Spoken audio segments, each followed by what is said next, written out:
another episode of the weekly recap. We go through every game that transpired around the NFL in week 17, give our latest and greatest reactions to them. We have a lot to go over today, the worst top five, the recaps, and best of all, we were awarded in 2024 before the end of this year the cracker of the year. And we're here to break it down with Antonio Brown in the CTESPN Awards. You're not going to want to miss it. But week 17, we are now in the witching hour of the NFL season. We gave our predictions last week with Christmas and Thursday night. And we're here to break down if we were right, if we were wrong in the Saturday and Sunday slates. First game that we were at least I was very wrong about Patriots and Chargers. Sometimes if you're that bad, you stay that bad. And the Chargers, they erased any old nonsense that they had with the Patriots. They beat down on the Patriots 40-7. A big game from Lad McConkey, a guy the Patriots infamously traded the pick to the Chargers so they could select Lad McConkey.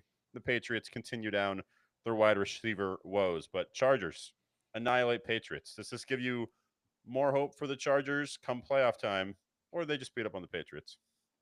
Yeah, I think they just beat up on the Patriots here, but it does give me more hope for them when it comes to playoff time because we really haven't seen the Chargers just go out there and beat a team down in all phases of the game where it comes to special teams, defense, and offense, where it really kind of came together for them in a tougher New England Patriots environment where maybe the weather is a little bit of a factor there. And then you talk about hurdles, just stepping over certain teams that, hey, no matter how bad the Patriots are, whether it's with Mac Jones, Cam Newton, the Chargers have always struggled with them. So I feel like just getting over that hump is a big deal for the Chargers here. And it's also building momentum into the playoffs here because you're going to go up against a Ravens team that has battled some Titans here where you're going to have some time to just tone it up a little bit for the playoffs, build some chemistry. And Lad McConkey is still building confidence. And even if it is just versus the Patriots, just some of your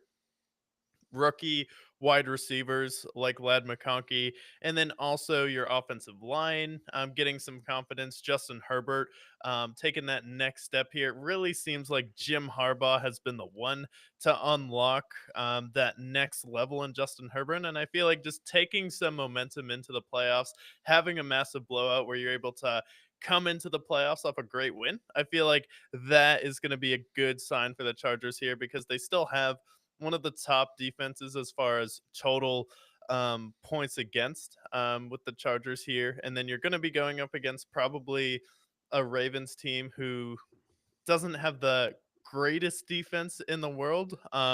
So it's going to be a Harbaugh versus Harbaugh matchup, a Harbaugh bowl, and then anything can happen. Lamar Jackson has had some fluky things, and then if Justin Herbert can rise to the occasion, take himself to the next level, it's like okay, then that could make it an interesting playoff matchup because we've seen these teams get into battles where sometimes it feels like it takes a couple quarters to get going where both teams are a little bit hesitant here. So we could definitely see that with the Chargers. So I don't think this is just, oh, you just be on the Patriots. Like it's still tough to blow out another NFL team and score 40 points, which the Chargers haven't been doing on a regular basis.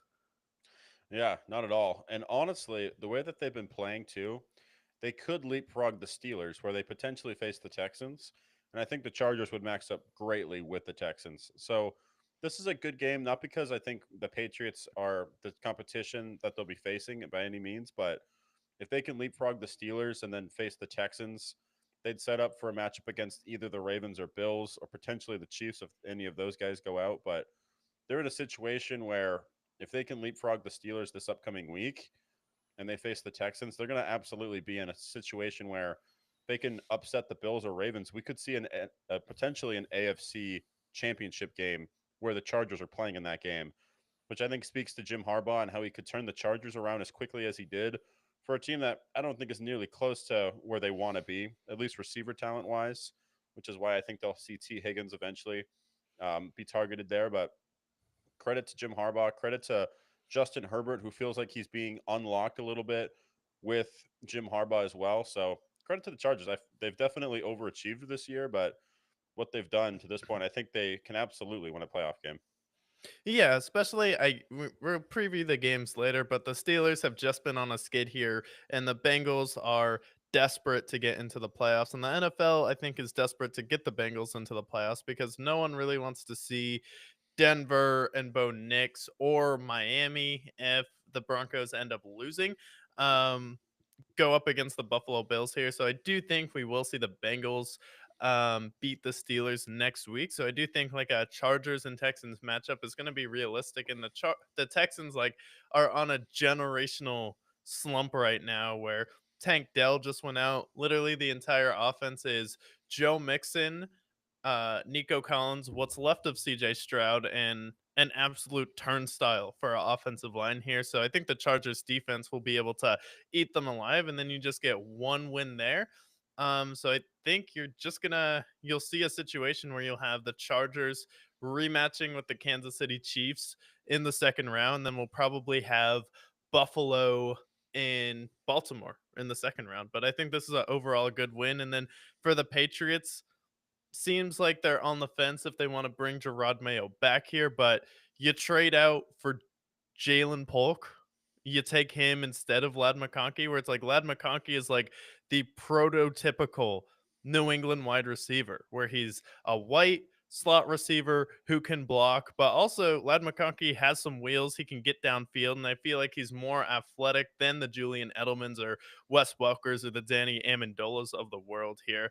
I think the only one that they drafted actually was Julian Edelman, and he was a quarterback, so he wasn't necessarily supposed to be a receiver, and he had to learn that position, but he just put in the work. And Tom Brady really made Julian Edelman there into potentially a Hall of Fame receiver, Super Bowl MVP.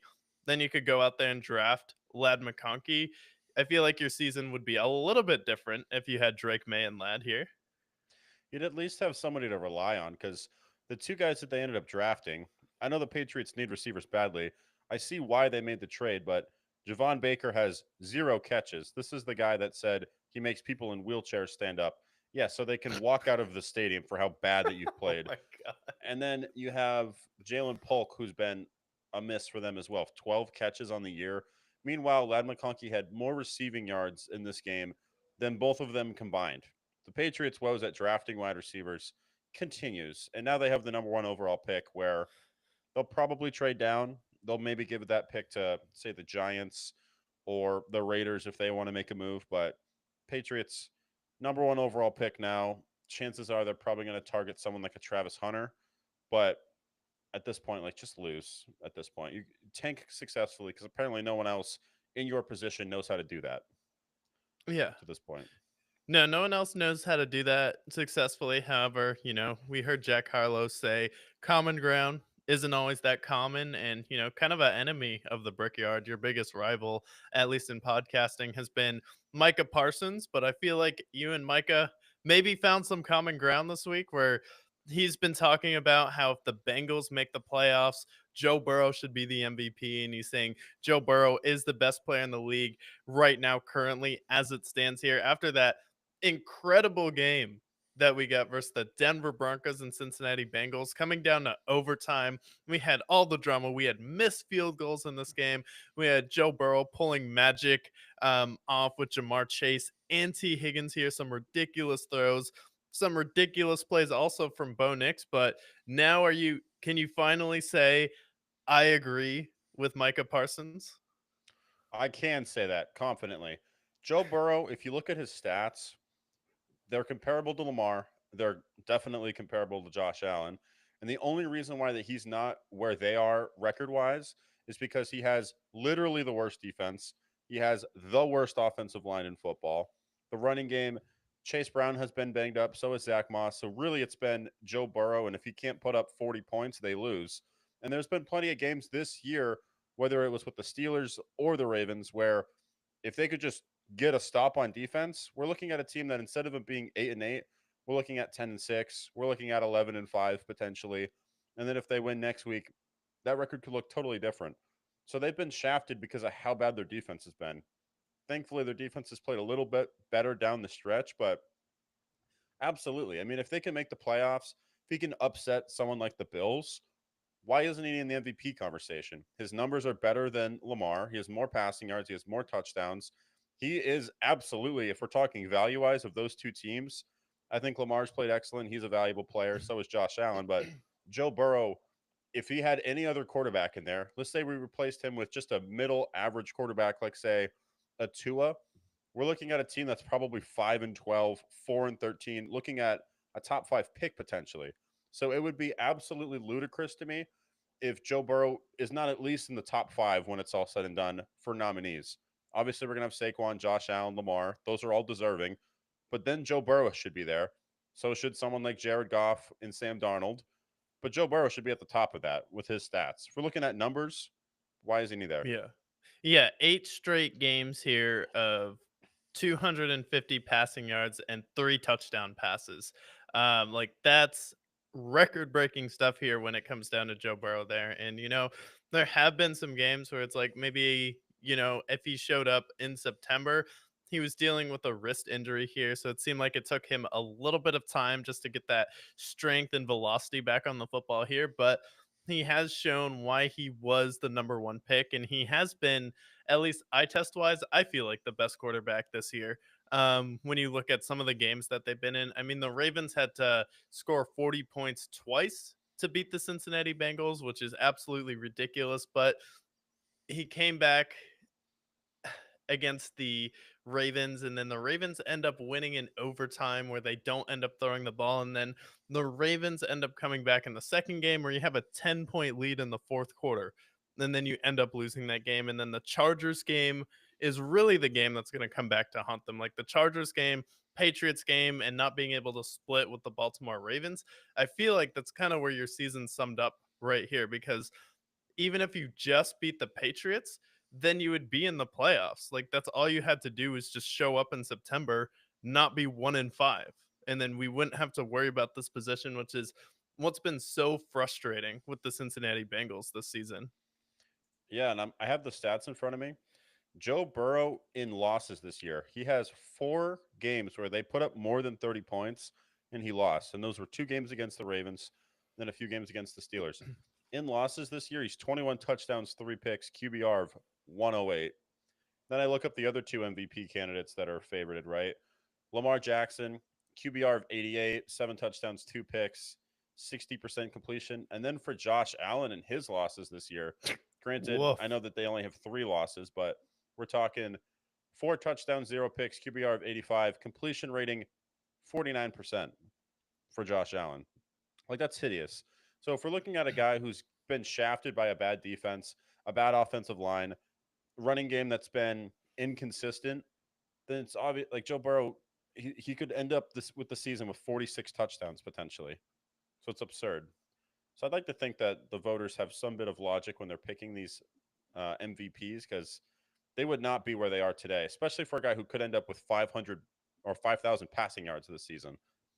And it's because of his defense that he's not going to be in there. Yeah. Shameful. Unfortunately, I don't think we'll see that logic. But on the flip side, like Denver put up a really good fight versus the Cincinnati Bengals. Bo Nix had some really good passes, and he led the Broncos down the field whenever they needed to in the fourth quarter. Here, did this give you any confidence if the Broncos do end up making it and beating Carson Wentz? Since the Chiefs have clinched the number one seed, that they'll be able to compete head to head with the Bills, just with how much of a coaching advantage that Sean Payton will give them over Sean McDermott. Yeah, I mean their defense has played well all season, and then Bo Nix has shown to be a good quarterback. He's probably played the best of any quarterback rookie this year. Maybe Jaden Daniels, you can argue, but he's played really well. Their offense has been efficient. I do think they're more limited than obviously the Bengals offense would be, but I think they could put up a fight. I don't know if they beat the Bills, but I think that the game would be a lot closer than one might think. I think that could come down to a field goal or at least less than a touchdown. But it would be a super competitive game. And I do think that Sean Payton would outcoach Sean McDermott in that case.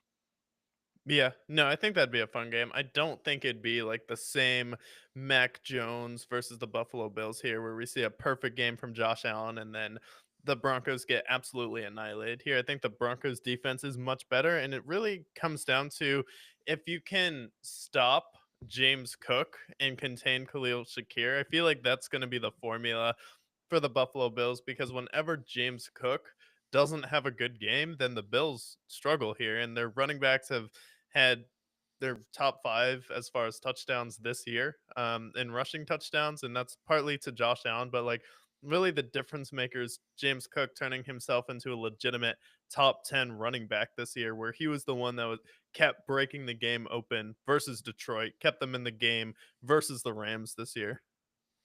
Yeah, I agree.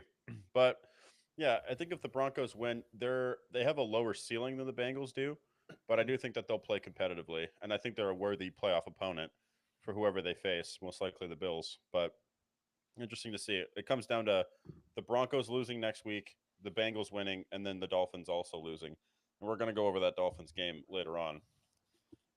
And then the Rams, they clinch the NFC West 13-9. I talked about it on the show in multiple weeks this past couple of months. They know how to win ugly, and they've won ugly, it feels like, in most of their games over the last 6 weeks or so. Matt Stafford doesn't play his best game. Running game is all but contained, but they held down Kyler Murray. Kyler Murray's been a turnover machine the last 5 weeks, kind of playing them out of the playoffs at this point. But now the Rams are in. They've clinched. They're going to be hosting a playoff game. Do you have more hope in them now with how they've been able to win these tough, gritty games, especially in that somewhat playoff format? Now, does that give you more hope in the Rams now, where they could maybe upset a team like the Vikings or Packers potentially? No, not at all. Especially with this Rams team. It's like we saw Thursday night football and the NFL was ready to help the Cardinals win just so we could see like a playoff preview with Rams Seahawks. Let's do a win in your end scenario. And then it was 6-3 in that game. The NFL's like, no, no, not at all. We're gonna make sure that the Rams just go ahead and take care of it on Saturday, and then they'll be able to rest up for whoever they face. But for them, I just don't see them being able to win a playoff game with how they've been winning games here recently. Like, you struggled that much versus the Arizona Cardinals, where you only put up 13 points, and then the Jets were able to hang around for a long time. Really, the only impressive win for them this year was that Buffalo Bills game where they ended up dropping 44 points, but the offense just hasn't looked the same this year, and their running game isn't super impressive. And I feel like most of the teams in the NFC are going to have a better running game than them. And the Vikings, I feel like at this point, are in a completely different class than the Rams. I feel like I would take the Packers over the Rams, and the one team I think they could beat would be the Washington Commanders, and that would just be because they have more experience than them. But I feel like Jaden Daniels has arrived. They've had the best season that the Commanders have had in since the 30s. 1980s. Since they were the Mhm. Redskins here, Jaden Daniels is another world better than Robert Griffin III here, which was the most hope that that franchise has had in the past decade. And now you're probably going to go up against the Rams. Like, I just don't see the Rams being able to score enough points to go head to head with a team like the Commanders. And then they're certainly not getting out of the second round in the NFC this year.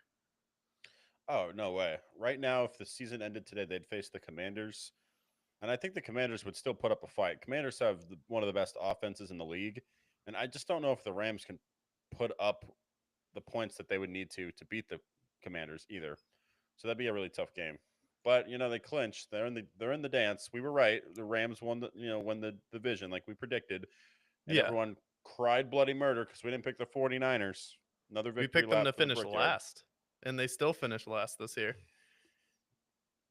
If being I right was feel a like, disease, if being right was a disease, we'd be terminally ill. yeah. Let's just say it now. We picked We'd the be exact terminally ill. order for the NFC West before the season. I picked the Rams to win the division, picked the 49ers to finish last because like their entire team is going to be hurt. Then I thought it'd be Seattle and then Arizona in the middle. And I like Seattle a little bit better. Whereas like the Cardinals will look good at some points during the season, then probably fall off. And Seattle may be a wild card, but probably just won't get it done because we haven't liked what we've seen from them in the Geno Smith era. And then the Rams this year, I feel like they're just going to be the better coached, more consistent team and slow and steady in the NFC West this year. Won the race. They sustained the ups and downs of the Seattle Seahawks. The 49ers had a lot of tough breaks when it came to injuries, and they just got Trey Greenlaw back too late. every single running back that the Niners had got hurt. Even the Foot Locker employees that they tried out got hurt as soon as they were put in the game here. So, yeah, congrats to the Rams, though, for at least going out there, winning the division. But, God, is Kyler Murray useless in the fourth quarter when you need him to make a play? Last 5 games, 5 touchdowns, 8 picks. QBR in the 70s. Kyler, what are we doing here? You're better than this. I think. I might be wrong, but I don't I know. don't think so. I think you I can do think, better. You can do better than that. Now, like in any other scenario, you'd be like, oh, maybe it's the offensive coordinator. No, because last year he didn't play great. Years before that, he struggled in the second half of the season as well. This is just what Kyler is. He might be too short, which is something that people worried about during his draft when we were talking about him. He's shown flashes of being really great, but he's just so inconsistent for a team that yeah. could probably afford a rebuild, or maybe if there's someone like a, I don't know, Sam Darnold that's available in free agency, getting off of Kyler's contract, going into Sam Darnold's, which is a lot more most likely to be team friendly because he's a little bit older and he's just shown to be a little bit more tough than Kyler. So I don't know. I think that the Cardinals have a tough decision to make this upcoming offseason. Do they want to keep Jonathan Gannon? Do they want to keep Kyler Murray? Do they want to try their luck at a quarterback in free agency? But I think they got to have a long talk with themselves because Kyler, it's been 6 years. You made one playoffs. And in that playoff game, you got embarrassed by the Rams. Yeah. What are we And going to do here? he looked lost too. And it's like, is he better than this? He is talent wise, but I had this take and we both had this take 4 years ago, 3 years ago when the show first started that he's just Jay Cutler of this era. Like he has the talent to do it. We see the flashes and he has some games where he does show up, but like when you need him to show up, can you rely on him in the playoffs? No. Can you rely on him in a big game? No, but he will have games against bad teams where he went on a generational run versus like the Miami Dolphins and some like subpar competition. Like, oh, okay, you can see it there where you can make the case if you're a general manager and you can talk yourself into paying Kyler Murray. But like, is he going to get another contract from Arizona?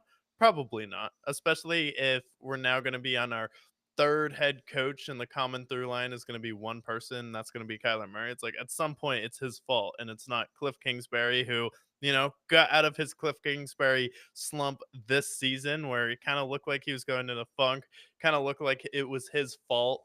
And then now we're seeing, okay, is it Rich Gannon's fault or Jonathan Gannon's fault or is it Kyler's fault here? It's like, all right, if we're on head coach 3 and that doesn't work out, all right, I think we can all agree that Kyler's the problem. But if you want to talk about Cliff Kingsbury too, while we're on the topic of Arizona, we had an electric Sunday night football game where we had Michael Penix and Jaden Daniels, two rookies going head to head, and it was an absolute battle of the rookies. And I feel like, you know, these may be the two best quarterbacks in the draft this year with Michael Penix, just the velocity that he has on some of his passes here, and then Jaden Daniels. But we were worried about a Cliff Kingsbury slump in the middle of the season. Looked like that was playing out, but the Commanders have absolutely turned it around here. Have an epic win versus Philadelphia. They're struggling a little bit in this game to turn it on, but when they needed it in the fourth quarter, they were able to come back, get it done here. Same with Atlanta too. But overall, what were your thoughts on this game? And does this give you hope for Cliff Kingsbury's like future in the NFL, potentially getting another opportunity? Oh, for sure. I mean, they lost 3 straight games midway through the season. They had their slump, and since then, right when we thought that this was going to be yet another Cliff Kingsbury collapse, they've won 4 straight games, and these have been impressive wins too. We're talking about against the Eagles. They beat the Eagles this past week. This Falcons game was a gritty game. And I know that they beat up on the Titans and Saints, who are by no means world beaters, but there's still games where they put up 40 points against the Titans. Jaden Daniels has proven to me this season that of all these quarterbacks, no matter how good Caleb progresses into or Bo Nix progresses into, Jaden Daniels is what you want on a quarterback. He's shown that he's clutch. He's showed that he's got the dog mentality. He's got probably the best legs of any quarterback in this league right now, not named Lamar, with how he's been running. He's got the most rushing yards of any quarterback in the rookie season ever. And as long as he can stay healthy, like he's going to be excellent for the Commanders. And I think a team like the Eagles, Giants, and Cowboys, they should all be worried that this could be Jaden Daniels' division moving forward, especially if the Eagles and their chemistry issues completely unravel. But yeah, in this game, I think Jaden Daniels has shown to me that he's the best quarterback in this draft so far. Michael Penix, I still want to see more from him, but I do think that the Falcons are a better team with Michael Penix than with Kirk Cousins. And I think next season we should see a big leap from him. They got plenty of weapons around him. But great game for the Commanders, great game for Cliff. And I do think that whether it's this offseason or next, I think Cliff Kingsbury will get a second opportunity. Where? We don't know. But I think he's worthy of another opportunity. Yeah, and I could see like a team if they miss out, like if Chicago's brilliant plan to bring in a 74-year-old head coach doesn't work out for them with Pete Carroll, then maybe you look at someone like Cliff Kingsbury, bring him into a division where every other coach in that division is an offensive head coach, and you're like, we've been failing all of these years because we keep bringing in these defensive head coaches or kind of so-so offensive coordinators. Why don't we go ahead and try Cliff Kingsbury? So I do think there will be a market for him because I feel like the trend still is just younger offensive coordinators, especially with what we're seeing from Kyler Murray. I feel like people kind of have some revisionist history. It's like, okay, well, when Kyler looked his most dominant, when the Cardinals were 7-0, who was the one behind that? Who's the one engineering the offense? Well, it was Cliff Kingsbury here, and he was the one that coached the Cardinals to their best season. Now with Gannon as your head coach, you still have not been able to get back to that level here, at least on the defensive side of the ball. And then offensively here, you haven't been able to put the pieces together around him. Yeah. And again, I think with Cliff Kingsbury, that we saw the best of the Cardinals when he was there. And from one reason or another, I think it's starting to look more like it was Kyler's fault more than it was Cliff Kingsbury. Having that time away, I think, also helped him quite a bit. But with Cliff Kingsbury with this Commanders team, I'm curious this offseason if he does something similar to what Ben Johnson did last year and Bobby Slowick, where he's like, I like what we have here in Washington. I'm going to stay here for the time being, continue to learn, continue to get great. Because Cliff Kingsbury is still a young guy. He has plenty more opportunity. I believe he's in his late 30s at this point. And so he's had his opportunity already. I think he knows now that being in the right situation is just as important for a coach as it is for a player. And if he can put himself in a spot, maybe it's Chicago, maybe the Patriots want to go into the 21st century and get an offensive minded head coach. Maybe the Patriots give him a call, but making sure that he has his quarterback wherever he goes is important. Yeah, and he's 45, so he still has plenty of time here, but you have to look at it on the opposite end of the spectrum here as well, where you have two different scenarios with Ben Johnson and Bobby Slowick. One of those coaches set themselves up to get any job he wants next year because the Lions have the best offensive playbook in football right now, where we're calling stumble plays that lead to wide open touchdowns. We have that ridiculous hook and lateral play that they ran on Monday Night Football where Amon Ra tossed it to Jamison Williams, where Bobby Slowick can't even figure out basic pass protection for CJ Stroud right now. Like Bobby Slowick, if there's any guy who tanked his stock more as a coordinator who could have been a potential head coach last year and decided to stay with Houston and not take any more interviews, it's him. And so Cliff Kingsbury could look at that like, okay, what if Jaden Daniels has some sort of like sophomore slump and there's a situation that opens up for me where I feel like I could really make an impact for that team? I feel like he'll also have to keep that in mind here because if the door is open for him to go coach Caleb Williams in Chicago, you take that opportunity because I don't, Yeah. I just can't see Ben Johnson going right over to the Lions' divisional rival. I just don't. Yeah, I agree, especially with what they've built there. Having to face them twice a year, there's clearly no animosity there. So, yeah, I think maybe Cliff Kingsbury is a better fit there, but I am curious where Ben Johnson will end up. But we were talking a couple minutes ago about what we were right about. Can we get ourselves another pat on the back for the Cowboys? I mean, we said 7-10 was probably their record. They get obliterated by the Eagles. We said Saquon break over the 2,000 mark in 16 games. He's only about 100 yards away from the Eric Dickerson record. The Eagles are going to bench him, which is stupid, but they beat up on the Cowboys, run all over them. Saquon has 170 yards rushing. Um, we were right.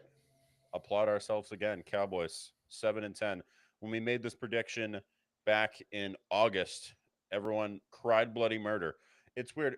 It's almost as if the NFL every year changes. And what was good then is bad this year, right? The 49ers made it to a Super Bowl. What happens to one Super Bowl team each and every year? Oh, yeah. Super Bowl hangover. 49ers. Last few times they made the Super Bowl fell apart. We were right. The Cowboys, after a cataclysmic collapse against the Packers, probably not going to be the same team this year. We understand that Dak got hurt. We understand that there was injuries, but that team was not the same. And look what they are now. 7-9. They're out of the playoffs. And if they lose next week, we nailed the record down to the exact game for the Cowboys. So another victory lap for the Brickyard, the most correct team of sports analysts on the internet. Yeah, no, we've honestly been the most accurate podcast, I feel, as far as making predictions. I feel like we are like the Cincinnati Bengals, where some of our predictions aren't always hitting in September or October, but I feel like we hit over 60% of all of our picks in November and December here. Like, as far as like all of our like parlays and just picking the game straight up, like we've been on the money. And as far as playoff games, I only missed 2 playoff games last season. I feel like both of us only missed 2 or 3 playoff predictions last season, so we've been spot on. And then just with the Cowboys record there, it's like you went out there and it's like it's not only that you got annihilated by Kenny Pickett and Taylor McKee. Like Kenny Pickett goes down and then the third string quarterback that they pulled off the street from Best Buy, who's just on Geek Squad, comes in and then he throws 2 touchdowns and averages 18 yards a pass. And then after the game, the problem with the Cowboys, the reason why they've been terrible is because of Micah Parsons. We talked about how you agree with Micah Parsons, but after the game, he's like, well, if you take the scoreboard out of it, it was really only 5 plays that made the difference for the game. So like actually the game really just came down to 5 plays. So if you ignore the scoreboard, the game was a lot closer than it appeared. I mean, yeah, I mean that logic can be used anywhere. I mean, let's go look back at what are the other big blowouts of this week. Yeah, I mean the Bills and Jets game, right? If you take out the 5 touchdowns that the Bills scored, that's a 7-14 game. If we go back to no, let's look at this Cowboy. They're right. I mean, realistically, if you take out the 5 touchdowns that the Eagles thrown, the Cowboys won 7-6 in a nail biting finish. Right in the Panthers and Bucks game, if you take out Baker Mayfield's 5 touchdown passes, the game is way closer. So again, I do side with Micah Parsons. He's right. The problem is those 5 plays were touchdowns, and touchdowns equate to 7 points, which 5 times 7, 35 points. Yeah, that's a big fucking number, dude. You scored 7 points. The team that you faced scored 41. Those 5 plays resulted in 35. You do the math. You fucking lost. And those 5 plays equate to a blowout. You got blown out, dude. You can't shape it any other way. Yeah. Yeah, things were going really well with the stock market, but then it just plummeted 25%, and now I'm in the red. But if it didn't happen, then I would have been in the red. Yeah, no shit, dude. That's the most obvious brain dead statement I've ever heard. If we didn't give up 6 touchdowns, we probably would have won. Yeah, dude. I think a lot of No teams can shit. say that. Yeah, literally. If the the Mavericks too, like, well, if the Celtics didn't hit 23s, then we would have beat them. It really just came down to the 10 more threes that they made from us. But if you take those 10 shots away that they made, game would have been a lot closer than it appeared. Yeah, this guy's a hot take machine, isn't he? Yeah. What else does this guy have cooking? Well, speaking of teams that got blown out, the Colts. Colts could have won this game if they didn't give up 45 points to Drew Lock, a guy that had the #1 overall pick. They hadn't won a home game since January, and they're like, "Oh shit, it's about to be the new year. Why don't we win a home playoff game, a home game again?" Drew Lock threw for 4 touchdowns in this game. Keep in mind that the Giants have had the most pathetic offense in all of football this year. Tyron Tracy was banged up. Malik Neighbors was banged up most of the season. And this team, the Colts, they didn't even have Anthony Richardson in this game. They said, you know what? All we need to do is win this game. We're still in the mix in week 18. And what do?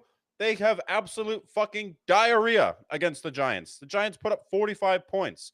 And now we're going to hear Micah Parsons say, well, if Drew Lock didn't score 4 touchdowns against us, we probably would have won. You're very right. But unfortunately, you did that.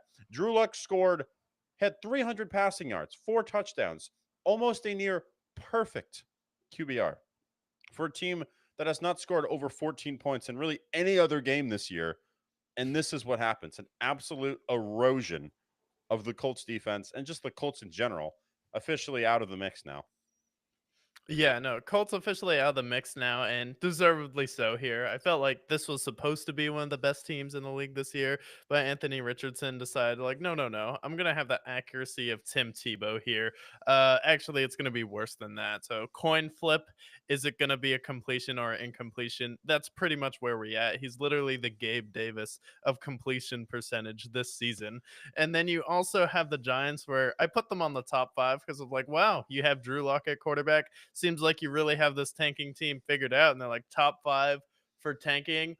No. You can't put us on the top 5 this year. We're going to go out there and win. And then I've never seen a fan base more upset from a win than the Giants fans. They're absolutely squealing here. And then on top of that, I found when you dive into the comments on some of these posts, you find this weird cult following of Drew Lock. And people are just like, bro, I've been saying Drew Lock kind of underrated though. He never really got a fair shot. And they're like, it was some Broncos fans and then some Seahawks fans were like, yeah, we saw him on our team last year absolutely cook Philadelphia. Do you remember that DK Metcalf game? I believe it was a Monday night football game where Drew Lock balled out against the Eagles. Like, there's a weird secret society that thinks Drew Lock is underrated. What do you have to Yeah. say about that? You know what they're called? Idiots. They're called Reta- idiots, Marcus. That's what they're called. I have his numbers in front of me. 60% completion, QBR in the 70s for his career. But once a year, he plays amazing. And unfortunately for the Giants, it's at a very inconvenient time. You don't think they would have gone and been happier with 0 touchdowns, 3 interceptions, and a QBR below 70?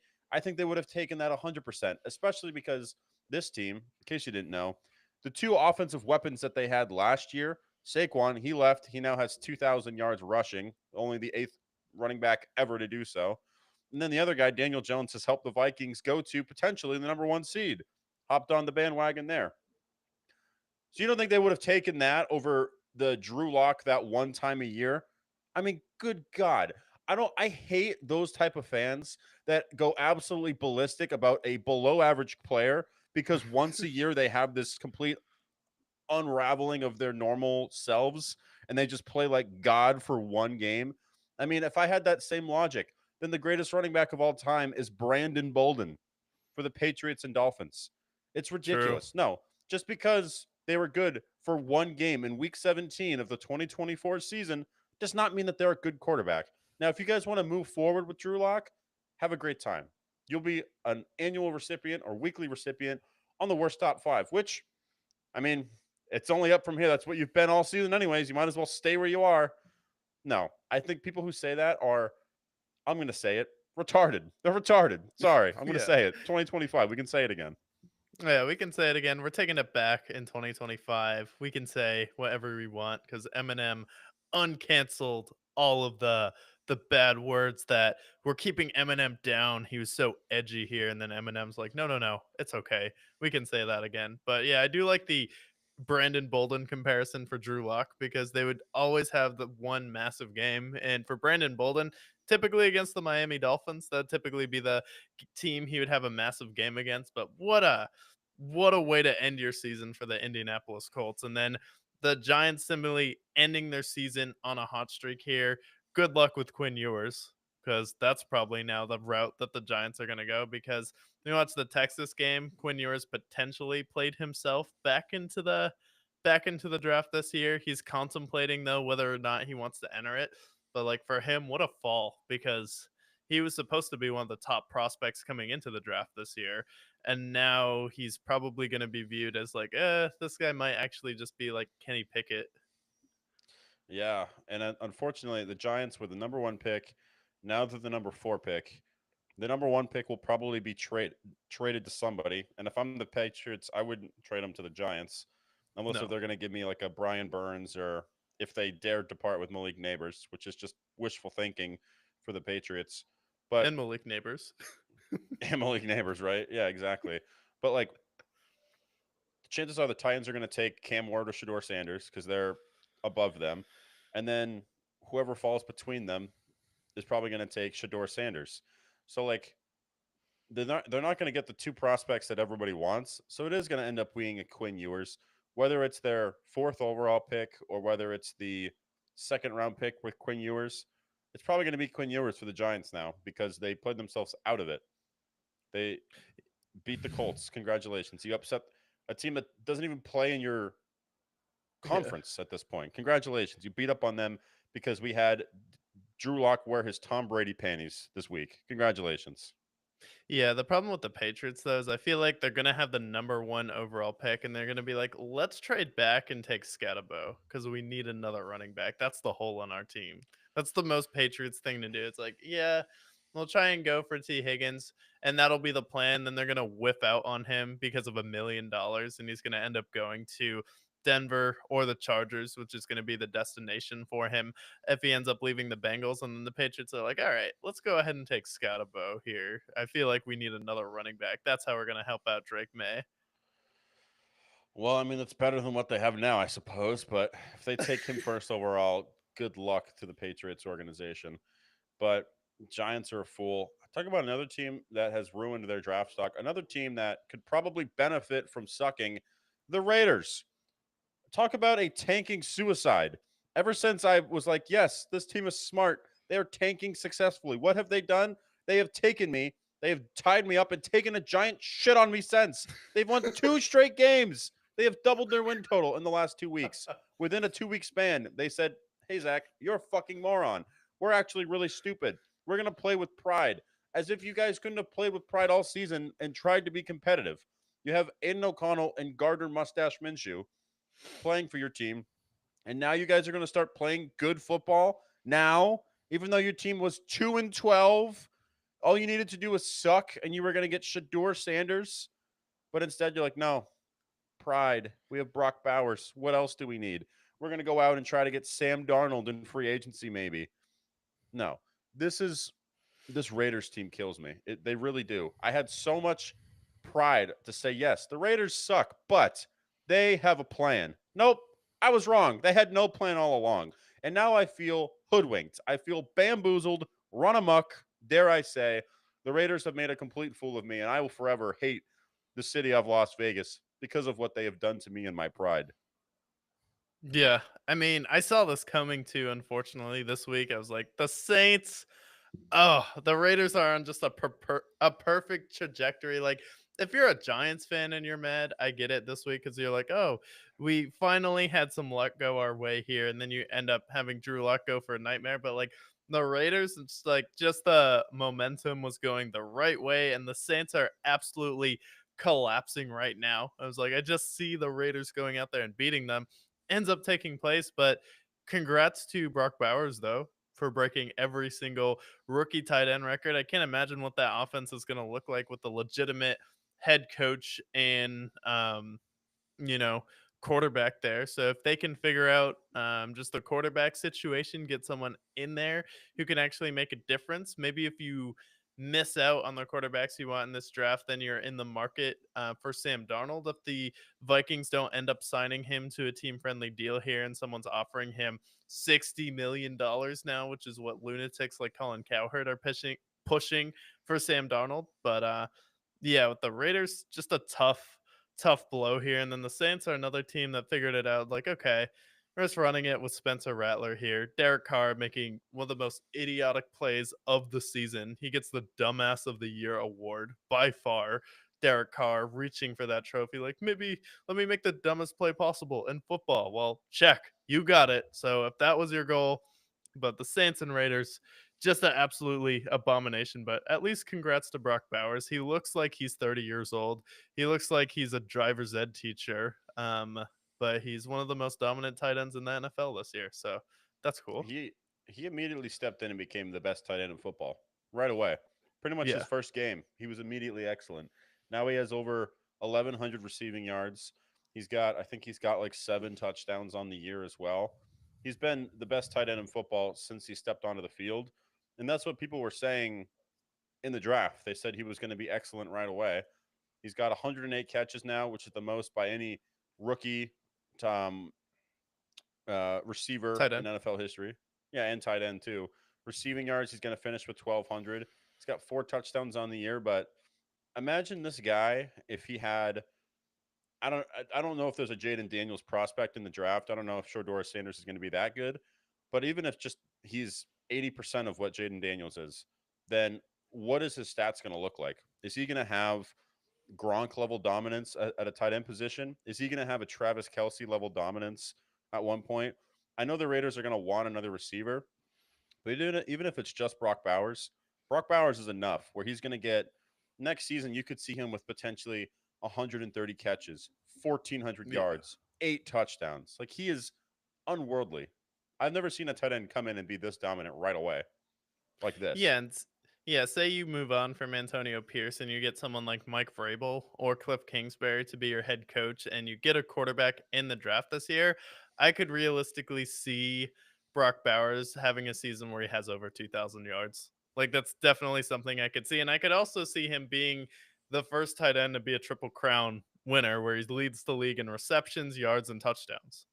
Like the fact that he's a rookie and he has 1,200 yards, I feel like is ridiculous because it usually takes rookies a couple of years to get like into their groove because it's such a physical position, but he already has the muscle for it. He's one of the most dominant players in the league, and he may be one of the first tight ends outside of Travis Kelsey and Rob Gronkowski where you may be looking at him if you're in the bottom of the first round in fantasy, like maybe you want to take someone like Brock Bowers instead of a running back or maybe a receiver where you're not going to get Jamar Chase, Justin Jefferson, or a Tyreek Hill. So maybe you go for someone like Brock Bowers here. Yeah, and honestly, that's not a bad idea at all with where he's at. He's what everyone thought Travis Kelsey was going to be this year, with Travis Kelsey being a little bit older. Brock Bowers is a lock to be the best tight end in football for the next 10 years. You know who could have probably used him? The Jets. Speaking of a team where, I mean, we've talked about 4 teams in a row now that have been a complete dumpster fire all year. And So the if there was Jets a just dumpster, passed on him or didn't draft him. they didn't draft him. They had the chance, and I forgot who they drafted, but it was not Brock Bowers. They whiffed. And you know, in this game, the Bills and Jets game, if Josh Allen and the Bills didn't put up 40 points, they probably could have won this game. But instead, oh, wait, no. The Jets scored 0 points for 45 minutes of this game. Zero. 0 points. So even if the Bills somehow only had a field goal, they would have still lost this game because unfortunately in the NFL, you cannot get negative points. But if it was possible, the Jets probably would have found a way to actually be negative. And then, Josh Allen played a good game, continued in his MVP hopes as well. They clinched the 2 seed, but the Jets, a team that has just been riddled with controversy since as soon as Aaron Rodgers went to the podium and said, I am a New York Jet, it has been chaos for the Jets. Whether it was last season, whether it's this season with them, and all the stories that have culminated, firing Robert Saleh, firing Joe Douglas, trading for Devontae, and just being a complete joke. For a team that's already probably the biggest joke in sports, they continue on with the laughing stock. And yes, you look at the score, 40-14. Woof. No, 40-0 is what it really was. And then the Bills didn't care anymore. Yeah, the Bills didn't care anymore, and what a MVP. I mean, not even going out there and getting 200 yards for Josh Allen here. What a great MVP candidate. 182 yards and 2 touchdowns. That definitely screams MVP in my mind. I don't know about you. Hey, 3 total touchdowns if we count the rushing, but MVP narrative, we've talked about the MVP narrative and how honestly how toxic it's become Yeah. because it seems like logical NFL fans are like, yeah, I mean, Josh Allen's played really well this season. He could be in the MVP conversation, but he's not the MVP. No. NFL media says otherwise. I'm okay with saying Josh Allen's a top 5 MVP candidate, sure. But like we talked about Joe Burrow beginning of the show, we talked about Lamar Jackson. And we've talked about Saquon, who is one of only 8 running backs in history to have 2,000 rushing yards. And then also, there's the Jared Goffs of the world who've played excellent, who will never get the time of day at MVP for some reason. Or Sam Darnold, a team that was supposed to win 7 or 8 games, is now potentially the 1 seed, and they're not Yeah. even being considered. And here's Josh Allen, who, again, this isn't a not. I love Josh. I think Josh Allen's great, but like 28 touchdowns, 6 picks. He's 10th in passing yards. He's 6th in touchdowns. And yeah, I know he has a bunch of rushing touchdowns, but he's not the MVP. He'll be the MVP one day if he's good enough, and he's definitely good enough. But enough Yeah. with this Josh Allen nonsense. He's not the MVP. Yeah, but shout out to Mitch Trubisky though for having a perfect game. I mean, 1 for 100% completion percentage and 69 yards. What a perfect round number there if you're a quarterback and you're coming in like 69 yards and a touchdown, no incompletions. Pretty successful uh game for Mitchell Trubisky here. And then the thing too with the Jets, like we knew the Bills would win this game, but like Aaron Rodgers only had 18 passes and he was on the sideline like, "Hey, so are you gonna think about like going to Tyrod Taylor? Like, I feel like that's something you should probably do, right?"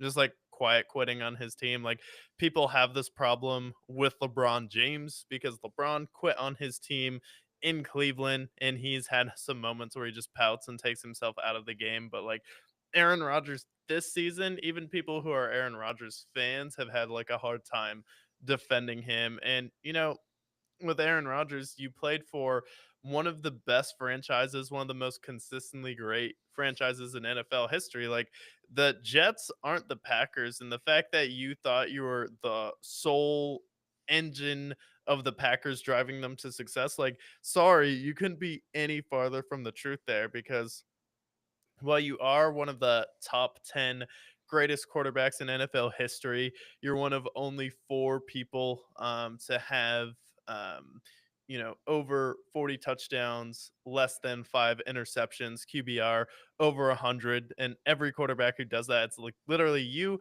Tom Brady, and Lamar Jackson's probably going to do that this season. So it's like you've had great years, but the Packers were successful with Brett Favre.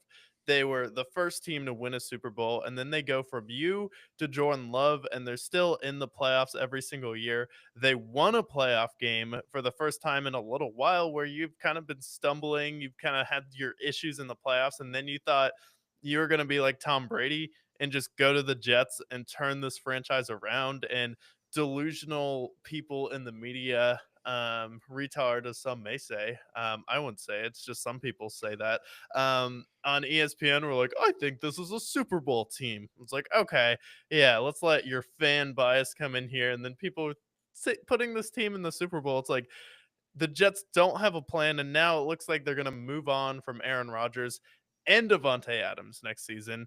And who will they get at quarterback? We don't know, but the Jets are probably going to suck for another decade here. And now they're talking about bringing back the one and only.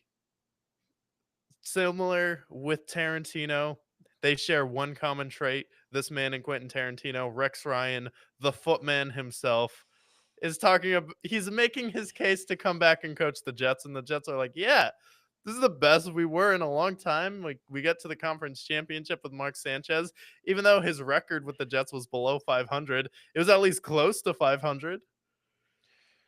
Yeah, I heard about that. I heard about Rex Ryan. And here, look, big Rex Ryan fan over here. You'll see Big me Rex. waving my pom poms. But like Or your we've feet. talked about how pathetic the Jets have been all season, and really pretty much our entire lives they've been pathetic. And the only times they weren't was with Rex Ryan. And this reminds me of when the Raiders went back to John Gruden after John Gruden had success for them in the early 2000s. And then they rehired him back to the Raiders. And look, if we're looking at it objectively, like, yeah, I mean, Rex Ryan's a better option than whoever the bum is at interim head coach right now. And I'm sure they'll be more successful with Rex Ryan. But how much more successful will you be with Rex Ryan? This guy has not coached the NFL since what, 2015 with the Bills? It's been out of the league for like a decade now. And historically, that doesn't usually work out in your favor for him. No. I've also heard that there's interest in John Gruden as well. He might return to the NFL potentially. There's teams that are interested in John Gruden. And you know what? For comedic value, I'm interested.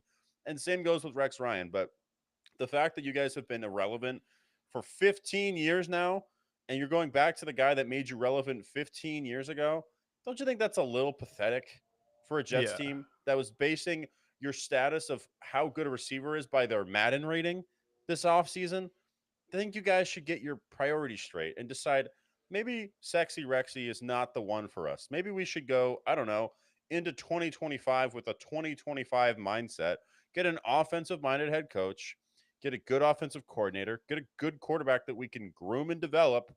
But no, they're going to just go with Rex Ryan, and their defense will be excellent, but they're going to score 7 points a game. Yeah.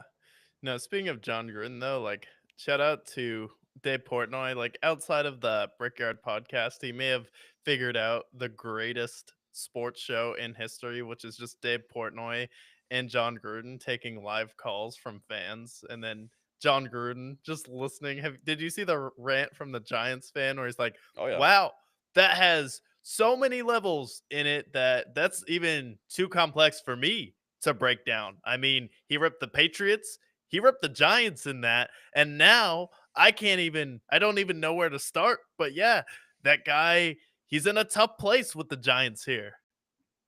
Yeah. No, It's just John Gruden's. He has like I almost like a selfishly, Alex Jones type look to him too. oh, he's the first head coach with CTE. Didn't you know that? He's the first head coach that isn't Really? taking contact, but he inherited the CTE from his players, apparently. It's been excellent. I selfishly don't want John Gruden to get a head coaching job, even though I think he's a fine head coach historically. He was successful with the Raiders and Bucks, but I want to see him breaking down these games and doing the Gruden recaps. Like that's probably the Yeah. best entertainment in the sports world today with how he's been. So no, nobody pick up John Gruden. We want to see him breaking down the film, breaking down these games, and all the cocaine. Give it to John Gruden. He needs every last ounce of it. I do. I agree with that, Brick. I need all the cocaine. Yeah. See, exactly. But yeah, no, Jets are a mess. And speaking of messes here, the hope core for Bryce Young fell flat against the Bucks because Baker Mayfield going parabolic in this game, 5 touchdowns, got him feeling nicey, dare I say. Bryce Young played fine, but not enough to put points on the board. Running backs were banged up. We didn't see Chuba Hubbard in this game, and then yeah, Baker Mayfield plays probably his best game of the season. Bucky Irving had a huge game in this as well. Mike Evans inching closer to that 1,000-yard receiving season, and then Baker, who's at now almost 40 touchdowns on the season. Yeah, Got him no, feeling almost nicey. 40 touchdowns. And then if as like a Lions enthusiast, we both love the Lions on the show. Does the possibility of them facing Tampa in the first round worry you if they lose to Minnesota because how banged up their defense has been? Like San Francisco was able to put up points and we'll get to that game, but like Baker Mayfield going out there dropping 48 against a Carolina team that had played pretty competitive but seemed like Tampa was like, yeah, you've had your nice run here, but this seemed like when Philadelphia just had to remind the Commanders earlier in the season who like the big brother in the division was, who the team that has gotten to and won a Super Bowl, team who has won multiple playoff games and division titles the past few years since Tom Brady got there. They got to a Super Bowl. Then the next year they won the division. Then they won the division with Baker Mayfield and looks like they're going to win the division again this year because the Falcons lost on Sunday Night Football. But like 5 touchdowns and then Bucky Irving with 20 attempts for 113 yards, really starting to solidify himself as the number one option as running back, the gas station himself. And then short Chris Godwin is out, but like he's not as important as having Mike Evans there. And then Cade Otton has been one of the best tight ends in the league this year. Do you think that they have a chance to really go out there and beat the Lions because they already did it this season? Yeah, I think they can, especially if the offense will be fine. I feel like that'll be a really good game offensively, a lot of points on the board, but defensively, with how the Lions defense has just been shredded over this whole season with all the injuries, I think that as long as Baker Mayfield plays a clean game, it doesn't have interceptions, then That's a game that the Lions could very easily lose to. And the Bucks have always played competitively against them too. Remember Yeah. last playoff game, it was super close, and that was when their defense was intact when they had Aiden Hutchinson. This time around, I think Baker could have a similar performance like he had against Carolina against the Lions in the playoffs. Because he's also Yeah. shown to be a decent playoff performer too. We saw him beat the Steelers and play competitively against the Chiefs. I think we could definitely see that again for Baker. Yeah, and then the other option would be Minnesota, and that would kind of be a battle for humanity there. Baker Mayfield versus Sam Darnold. Like Mm, Baker, I feel like would take that personally. It's like if he mm. wins that game, he's going back on the couch and it's like, okay, you think Sam Darnold should get paid $60 million, and we can talk about that game next. But Sam Darnold goes out there versus Green Bay, and the Packers they get dominated in the first half and then they kind of make it a game here, but they never really had a chance to win the game. And the Vikings were in control the entire game, kept the momentum here. And then Sam Darnold came up clutch when he needed to. Aaron Jones played a huge factor in this game. Maybe he didn't put up the numbers, but he was picking up key first downs for them, keeping drives alive. And now you have Justin Jefferson, who's kind of been peaking at this part of the season, then Hawkinson, Jordan Addison, and now we have another receiver in Naylor stepping up for them, where you have four receivers in this game with over 68 yards in this game for the Minnesota Vikings. And the Vikings defense has been able to make plays when they've needed to. They kind of separated themselves. Now they're setting themselves up for an epic showdown with the Lions here. But with all of this drama, all of this stuff coming to a headwind here outside of the game, now people are saying that Sam Darnold is a 50 to $60 million quarterback. Do you think the Vikings pay him that amount of money, or do you think this is a situation where he builds his confidence, kind of gets rebuilt by Kevin O'Connell, takes the long route, never really had the success that Baker had before, but he had the pieces to do it, and he really just needed the right coach and receivers, and he deserves that amount of money? I think he's deserving of maybe 45 to 50 million because I think he's proven this year that like in the right system he can be excellent and he's been excellent. I mean, we put him in the MVP conversation in our Brickyard MVP list and he's been excellent. I mean, he's made clutch throws, he's been playing clean football and I think he's deserving. Now, for the Vikings, they're in a weird situation where they have JJ McCarthy on one side. They also have Daniel Jones, I suppose, but they already have their quarterback of the future, so the Sam Darnold contract, it feels like it would be more like a Geno Smith contract, where it'd be maybe a 3 year, $120 million, $150 million deal, where they can get out of it after year two. Because I mean, if you think JJ McCarthy is the future, then why would you give this Sam Darnold guy a 5 year deal that maxes him out and he gets $60 million, especially when you're already paying the likes of Justin Jefferson and a few other players on your team just doesn't really make sense, especially because you're going to need to pay Jordan Addison in the next year or so as well. So I don't know. I think if you can get him on a team friendly deal where he's getting paid, between 40 and 50 million, then it'll be worth it. But they're in a unique situation. You got to decide whether or not JJ McCarthy could bring you to this same level that he's brought you to, or if moving on from him is the right move. Because I think he's proven that he could be the future for the Vikings, especially with Kevin O'Connell. But again, like the money's got to work for them because they have a lot of other people that they're going to want to pay down the line, including, the Jordan Addisons of the world. TJ Hawkinson, I know his deal comes up in the next year or two as well. And they have other great players on defense as well that they probably want to keep as well. So it just doesn't make sense, is what it comes down to. Yeah, and I feel like it will be determined on how well the Vikings perform in the playoffs because if the Vikings win in the first round, I think we'll have another wild card team below them win, and we're probably gonna see Detroit and Minnesota here go for a three-peat here. Um, whether it is Detroit getting to the conference championship, but I feel like the NFC championship is going to be between the Vikings and the Detroit Lions here. Just don't like as much like what I've seen from Jalen Hurts this season, where I believe he's really going to take the Eagles to the next level in the conference championship here, but I feel like it will depend because if we have a first round where it's just the Vikings look like they did versus the New York Giants versus Tampa Bay in the first round, or they get to the bye and they get to the second round, then they get absolutely destroyed by the Lions or the Philadelphia Eagles. Like I could see that really changing it. And we've seen teams like pay someone like Daniel Jones too early, play them based off of one season where it's like we have a lot of tape on Sam Donald before this. I feel like we need to see a little bit more. So I think the deal they would give him would be around 3 years with the player option on the third year. Yeah, and maybe they just consider tagging him ultimately if they're Yeah. able to.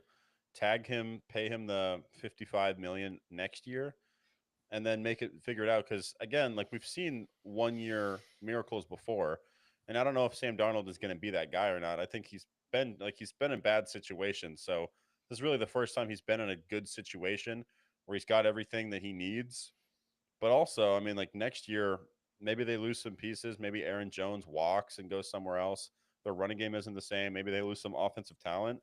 So, like, is this a fluky year? We don't know. But I think that committing to him for 4 years, 5 years potentially in a contract like that could come back to bite him. And if it's not the Vikings that make that decision, I think whoever does make that jump, it's going to be a risky contract that's either going to bring them to NFL prosperity, or it's going to be another one of the terrible contracts in the NFL that we see every year. I think I'd like to point that it'd be a better, more generous contract, but anything's possible. Yeah, and I feel like you just have to give yourself a way out of it because I feel like JJ McCarthy, if he is a successful NFL quarterback, he like didn't have the most impressive passing numbers in college this year. So I feel like if you're the Minnesota Vikings, he's someone you are comfortable sitting 3, 4 years, like a Jordan Love situation where JJ McCarthy may just be a Brock Purdy type quarterback. So maybe you just have him sit on the bench for 2 to 3 years. And I feel like he's definitely a draft prospect that could benefit from that. I feel like we're not in a rush to get JJ McCarthy out of there. And then this was kind of the year where Kevin O'Connell had to save his job. And for Minnesota, the fact that they're having the season they're having right now, I feel like speaks a whole lot to Kevin O'Connell. And then also like just his decision making where we've seen coaches like Mike Tomlin and we've seen coaches like Matt Eberflus really struggle to pick the right coordinators. But the fact that Kevin O'Connell was able to go out there and get someone like B-Flow to be the defensive coordinator, I feel like that's also another sign of strength. And I feel like he's been a great leader for this team. And you got rid of Kirk Cousins. He's out of there. He kind of just has a mercenary mentality where Sam Darnold is playing for his career, being picked up by his offensive lineman. Didn't really know what to do with his hands, but ended up making it work. But does this game change your opinion on either of these teams with Green Bay or Minnesota coming into the playoffs? No, I think the Packers started slow. There's no doubt about it. But I also think their rally in the fourth quarter gives me ambition that they're never really out of a game. I mean, Jordan Love played a decent game. He didn't play his best game, but I still think they have plenty of talent. I think the Vikings are just an absolute wagon. Their defense has played excellent this year. Sam Darnold has played amazing, as we've mentioned. So I don't speak less of the Packers. I still think the Packers are probably the scariest seventh seed anybody has ever seen in the NFC. I mean, they had the same issues last year where, they were played around. They had some tough games in the beginning half of the season. Then they went on an absolute tear. They ran into the Vikings, who could be the one seed. So I don't take anything away from that. They still played competitively. No worries there. And then the Vikings, like, they could easily win next week, and I wouldn't be surprised. And they'd have the one seed. So both teams are excellent, and I think they're both contenders in the NFC.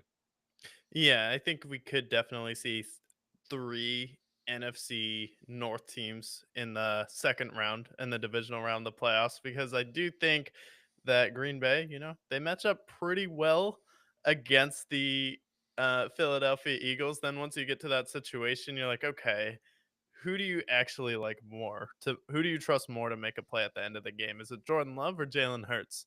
And that's going to be the huge question going into that game. And I hope we get a ritual every year where we have the annual Green Bay takes out the division winner of the NFC East each year and exposes them and then sends them into oblivion. Yeah, I'm here for it because that could easily cost Nick Sirianni his job. But both teams are excellent. I hope we can see all three NFC North teams. And the Bears have fun watching at home. Other two games I just kind of want to skip because they're terrible. AFC South matchup, Titans and Jags, throwing shit at each other for 60 minutes this game. What I came out of it was looks like the Jags hit on their receiver. BTJ has played excellent. He's been Yeah. probably the best rookie wide receiver this year. I believe he's got 1,200 receiving yards now. 1,200 receiving yards, 80 catches, 10 touchdowns. He's played excellent for a guy that was drafted in the first round. And then other than that, I mean, Mac Jones versus Mason Rudolph. Take your pick, I suppose. Mac Jones played fine. Mason Rudolph played fine. Travis Etienne, what happened to you? Where did your legs go? Yeah, the rest of this game I don't care to talk about. Any takeaways from the Turd Bowl this week? Yeah, no takeaways there. This game I put it on the same level as watching gay people dance to the YMCA. That's the same entertainment value you'll get out of this game. Very fun. And then another turd game to go over: Dolphins and Browns. We had Snoop Hunley beat the Browns 20-3 in a thrilling Dolphins and Browns matchup. They're still in contention.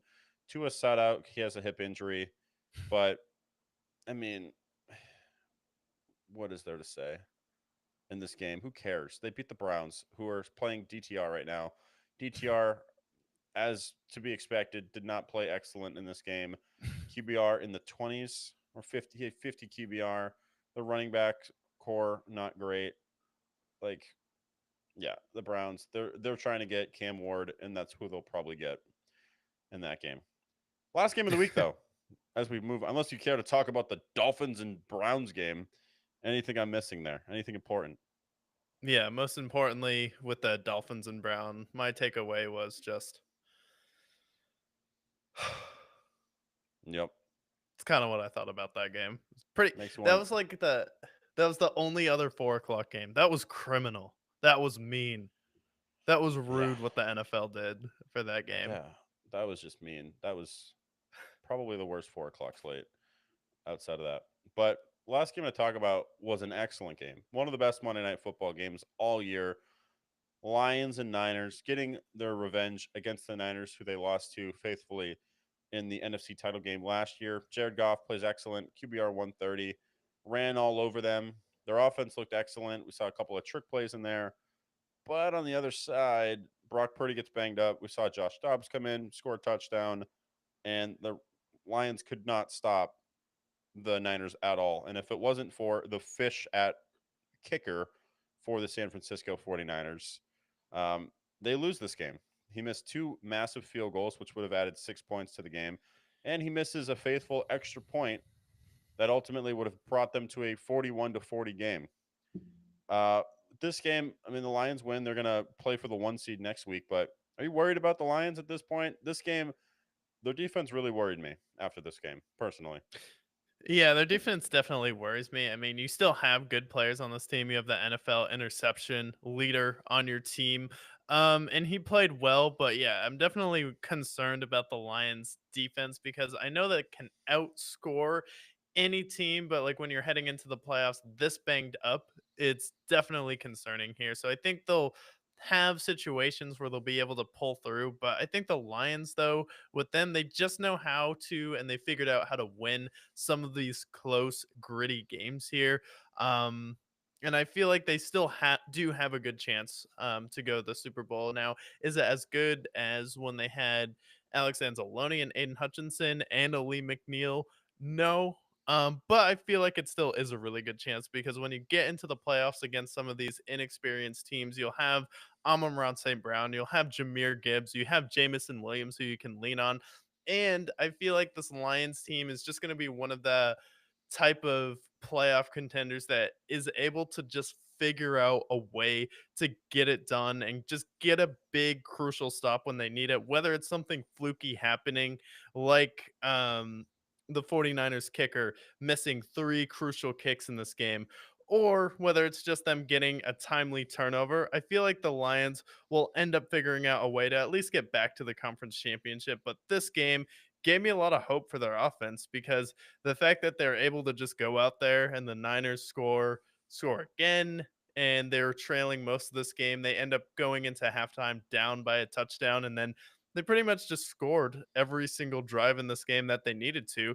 And then we saw what Jameer Gibbs looks like when he's not really competing for carries with anyone. I know him and David Montgomery are friends. They're one of the tightest duos in the league, and they celebrate each other's success, which is one of the reasons why the Lions are great. But Jameer Gibbs averaged 6.5 yards per carry in this game. He was absolutely ridiculous. And then you also have the best playbook in football, where the week before we do a stumble fake play where Jameer Gibbs dives like Jared Goff dropped the ball. He turns around, throws a dart to the end zone. And then you also have Amon-Ra St. Brown just catching the ball, tossing it around to Jamison Williams in a crucial game where you're going to be competing for the 1 seed next week. You're pulling all the tricks out of your book here. It's like, it's just going to be plays like that that make the difference for the Lions, because I feel like their offense is going to translate to the playoffs. The real question will be, is Jalen Hurts and the Philadelphia Eagles offense going to translate to the playoffs? And when you go up against a team like the Vikings or the Packers, is their offense also going to translate to the playoffs, or is it going to have the same amount of explosivity when they face the Lions? So I feel like just with how good their offense is, it's also going to put pressure on the other team's offenses, where you may see some teams start to make mistakes, play a little bit out of character, similar to what the Chiefs do to some teams, where your offense can be good enough where you can just put pressure on an opposing team's offense to score, and then they'll also be able to play the time of possession game as well. Because I feel like the Lions will have some of those long 8 to 10 minute drives in their back pocket, where they'll be able to lean on Jameer Gibbs as well. Yeah, I mean their offense is a wagon. I just hope that if their defense is going to play the way they do, if their offense can sustain it, because their trial of error is so small right now. Like they can't afford to struggle on offense right now with how their defense is. But their offense is so good that it's probably going to sustain itself. So it's kind of in a catch-22 right now. Luckily, Alex Anzalone could be back for the Vikings game. I think of all the teams that could benefit from that bye week, absolutely it's the Lions. You could see potentially Jack Campbell return if they have that bye week. We could see potentially Aleem McNeil maybe return, Malcolm Rodriguez potentially. So some of their defense might return if they get that first round bye, which they desperately Yeah. need. So that gives me hope. I think that we could see maybe 40% of their defense return. And if their defense can return, I mean, before all the injuries, their defense was playing really well before everything went south for them. Yeah, because if you have Anzalone back, at least he minimizes some of those big plays, like where he's able to make a tackle. Your pass rush is going to struggle with Aleem McNeil and Aiden Hutchinson out. Hutchinson will be back when they make the Super Bowl potentially, but with Anzalone, Rodriguez, and then you have Jack Campbell, you'd still have a solid linebacking core, and you still have a better secondary than you've had the past few years here. So I feel like it could end up being enough. Worst case scenario, you go out similarly to how the 49ers, how the Falcons did when they lost to the 49ers in the conference championship, if you lose to a team like the Eagles. But I feel like if you have Anzalone and Rodrigo back, and then you just get some extra tackling, that should be enough to just, all you need to do is bend but not break and hold some teams to some field goals in the playoffs. Absolutely. Well, we had some other huge news. So we just broke down all of week 17, what transpired. We'll be recapping week 18. We're starting week 18 preview tomorrow. But as this was all going on, right, we're reflecting on 2024, looking forward to 2025. And with these moments, we reflect on those who really stood out this year. Now, if you're a friend of the show, you also know that our friend of the show, Antonio Brown, he had his first CTE ESPN awards handed out this year. And I mean, we had some great nominees, some of which I felt honestly were maybe snubbed in this game. But the CTE awards, we had two massive wins. Cracker of the year going to Joe Rogan and Shane Gillis. Do you feel like these guys are fitting of Cracker of the year, or do you think maybe somebody was potentially shafted and didn't get a fair Yeah, shake?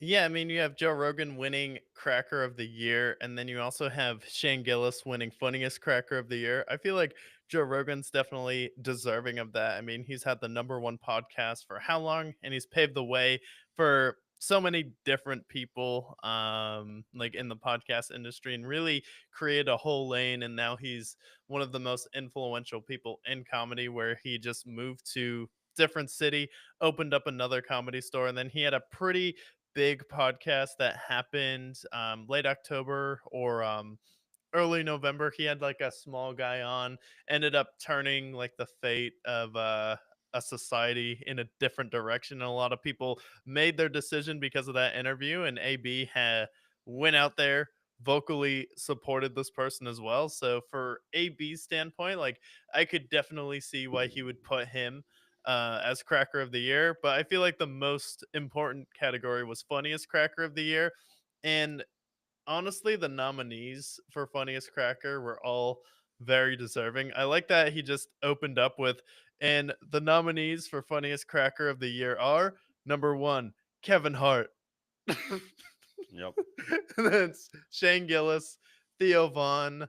I think Joe Rogan was also on that one. Then he's like, and Joe Biden. And I feel like with Joe Biden, people were so like angry who are like on the right at Joe Biden, and like it could go either way for me, because I feel like I don't think Joe Biden was actually doing anything, because if you look at that guy, it's like we've all had a grandparent like that at some point, or someone in our family who struggled with dementia or when they've gotten old, and then you just have like the compilations of people like Joe Biden is sharp as a tack here. Like he wasn't making any decisions there. And if you look at it in like a comedic mindset, like he says some pretty funny stuff, like when he's not trying to, or the video of him and the Easter bunny where he turns around and he just has like the shocked look on his face. And then there was like the school shooting happened, and then he just runs out like it's a high school pep rally, and he's like, my name's Joe Biden and I like ice cream. And he's like, I Yeah. got a fridge full of it upstairs. Yeah. Cracker of the Year award. Joe Rogan's deserving. Obviously, the podcast is kind of big. Funniest cracker. I don't know. I mean, we had Joe Biden as a candidate here. We had a number of other very funny people. I think also, if I'm not mistaken, with some of the other awards, we also saw Caitlin Clark nominated as well. Some big names in pop culture. But ultimately, I mean, Shane Gillis, he nailed this year. This was the year of Shane Gillis. So he's deserving. And I mean, he even was able to give a acceptance speech and saying how big of an honor it was for him. Said he'd rather win the Cracker of the Year award over a Grammy, which I think shows the shifting tides of our society and what we deem as valuable. I mean, the Grammys had such a pulse on us for so long, and now at this point, like Grammys mean nothing. Cracker of the Year award. There's only one Cracker of the Year right now. It's Shane Gillis, and he won. Yeah, Shane Gillison, he won, and Shane's Beautiful Dogs was good. He referenced when he was on like college game day, and like to Nick Saban's face he called him Alabama Jones. And Mhm. then he did Kill Tony as Donald Trump twice, and he did it at Madison Square Garden, which was also a massive hit there. And then beautiful not Beautiful Dogs, Tires was also a really funny show on Netflix. Did you end up watching that? Right. Yeah, yeah, and they got season 2 coming out, which will be Yeah, excellent. so yeah, and AB, like, really, like, a lot of people, like, were focused on it. Like, the mothership posted both Rogan and Shane Gillis winning. Rogan responded to it too. So I feel like he's actually shown you can, like, create a pretty massive lane here. And Shane Gillis is like, honestly, for like funniest people of the year, like, you should be up there too, man. AB goes on like a crazy run where he creates CTESPN. It's one of the biggest sports networks this year that's grown. People are paying attention to that. And then he also went out there and campaigned for Trump. Like AB went on a wild ride this year, especially it's someone who's like so far out of it. He went bankrupt this year. He spoke at the Bitcoin conference this year. Yeah, I mean, I feel like there's been eras of Twitter or X at this point where at one point, Trump had the greatest Twitter and then he left and we had success with Elon. We've had success with several other Twitters where now I think the best Twitter on the internet at this point is probably AB. I mean, every day we get Cracker of the Day. We've seen Hawk Tuah win. We've seen Joe Biden win that award. We've seen Caitlin Clark. So I think what he's told Yeah. me, I mean, he's pretty much framed his craziness as humor, and it's worked excellently. And it's probably some of the best content on the internet at this point. Yeah, no, it definitely is. And like he really started this whole thing with one simple question and it really kicked off ESPN. And that simple question was, is it Harry? Is it Harry? And now that question is slowly coming to light. What is the truth and what is not? But Cracker of the Year award. Hopefully, we're nominated next year, and we get the flowers we deserve. I think we're pretty good crackers at this point, Yeah, no, we should definitely be nominated for Crackers of the Year. for But sure. Dumbass of the Year award went to Tim Walls. Oof, Any that's a complaints tough one. about that? No, fitting, very fitting, Yeah. perfect. But yeah, the Cracker Awards. We'll be breaking those down next year, the second annual awards. But we have one last thing that we have to go over. We went through all the games in Week 17. We talked about the CTE ESPN Awards. Who was a cracker? Who was not? But our fans deserve to know, next episode, we're going to talk about the best of the best. But we always end these recaps going over the worst of the worst. The documents you see in the back here are being unleashed. And I'm here to give you guys the worst top 5 according to the Brickyard, the most confidential, the best of the best on the internet. Teams that are not included because they're either tanking successfully or they will be covered later on. The Patriots. That's right. If you can tank successfully, if you can just lose against the Bills, you have the number 1 overall pick and you have the right to trade down. You can still take Travis Hunter if you want him, or if you want an edge rusher, you have that right. You have your quarterback. You are tanking successfully. You are just so bad that you're doing good. So you're not included on this list. Worst top 5, starting at number 5. Turns out in the NFL, you need offensive tackle, you need quarterbacks, but you don't need quarterbacks with legs. The 49ers, Jake Moody. Who would have thought that this fish could play on an NFL field, missing 2 field goals and an extra point? He has been the worst kicker, arguably, of all time. And keep in mind that they took him in the 3rd round, one of the highest drafted kickers of all time. And he has been pathetic. He honestly has a lower field goal percentage or kicking percentage than some NBA players do. Pathetic. Absolutely pathetic. They are the 5th worst team simply for the fact that their kicker is a fish. So therefore, they are at number 5. At number 4, it's sad for me to say this because every other team in this division is so good, but they have just continued to be so bad. The dead corpse of the Chicago Bears, who have lost 10 consecutive games. You have 2 teams that are fighting for the number 1 seed come next week. We have the Packers, who are locked into that position as well. And then there's the Bears, who have lost 10 straight games. They had so much hope with Caleb Williams, so much hope with all the weapons they picked up. They looked like they had the most potential of any of these teams to break over the hump of failure that they've had. And it fell flat on their face. And now they are one of the worst teams in the league. It makes me sick. They're the 4th worst team. At number 3, this team, they just couldn't get in their own way. Their ego and pride, they said, no, we're going to play competitively the last few weeks, even though we are the worst team all year long, even though they've been excluded from the worst top 5 all year long. And then they said the last 2 weeks, you know what, Brick Jameson, you're an idiot. You're a fool. And therefore, you are now at number 3, the Las Vegas Raiders. How dare you assault me and my character? You know, I've been right about a lot of things. And I'm not wrong about many things on this show this season. But the Raiders, I thought, you know what? You're rolling out with Gardner Minshew and Aiden O'Connell. Your running backs suck. Your receivers, you traded them all away, and your defense sucks. They're doing a good job of being bad. Turns out they're being bad at being bad. They've won 2 straight games. They doubled their win total. They went from the number 1 pick to now they're the number 7th pick. What are we doing, Raiders? Stop winning football games. You want to suck. You want to get Cam Ward or Shador Sanders. But now you're lucky if you get Quinn Ewers. Good luck with that. At number 2, how about another team to bully? How about 4 teams to bully? Yes, returning the AFC South once again, showing us that they are the worst division in football. If I had a nuclear bomb, I would aim it at the AFC North and just hope that they all transpired. And we had to redraft the entire division because somehow we have the Colts, who gave up 45 points to Drew Lock, literally the Brandon Bolden equivalent of quarterbacks. If you get the reference, good on you.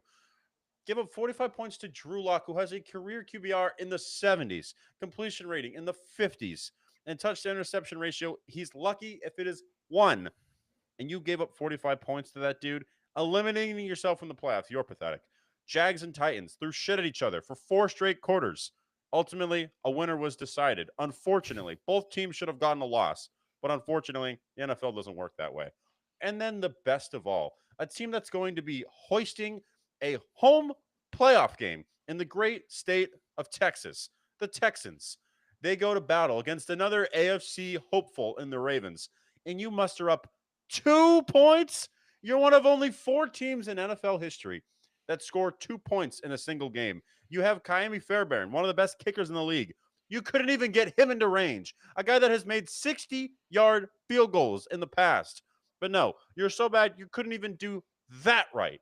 2 points. And all the other teams that scored 2 points, by the way, we're not in the playoffs. So instead, we're going to see this team get absolutely dragged into the playoffs, making for a bad playoff game. And a bad playoff game hurts the heart of great football fans.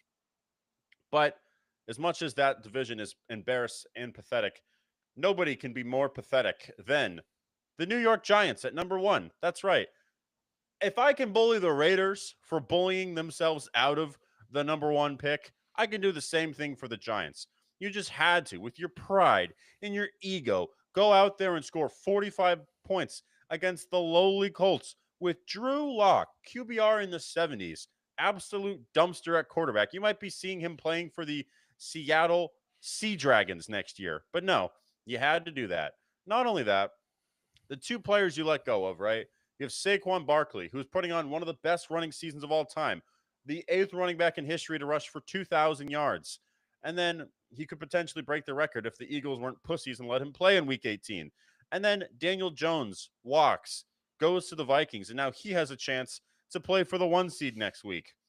And not only that, you lose the number 1 overall pick. So now a team that could use a quarterback because you're rolling out the Drew Locks and Tommy DeVitos of the world, you're going to be stuck with someone like a Quinn Ewers. Or better yet, you're going to have to trade assets up because you beat the Colts. Congratulations. You played yourself out of draft compensation. You're going to need to trade up to get the guy you want. And he probably won't pan out because your offensive line sucks, your running back sucks, your coach sucks, your defense sucks now. Everybody on the Giants suck. So whoever goes there, it's going to be the epitomal black hole of the NFL. Congratulations, Giants. You played yourself not only out of the first round pick, not only out of Saquon Barkley, the best running back in football right now, you played yourself this entire season. And therefore, you are the worst team, according to the Brickyard. Yeah, another great list there. And then we have the Giants at number 1. And definitely, I feel like the Giants fans are feeling that this week because outside of the secret society that supports Drew Lock, then it's really the only people that are happy about the outcome of that game. Yeah, and we don't like secret societies in this podcast. We like real societies, like the USA. Instead, we're stuck with the Drew Lock truthers of the world that linger in the shadows. Big football, rooting for Drew Lock and these nobody quarterbacks shining in week 17 of the football. Even though you're not going to make the playoffs, you're not going to get the 1 seed at this point. You're not going to get the number 1 overall pick at this point because you played yourself out of that too. But instead, the secret society wins again.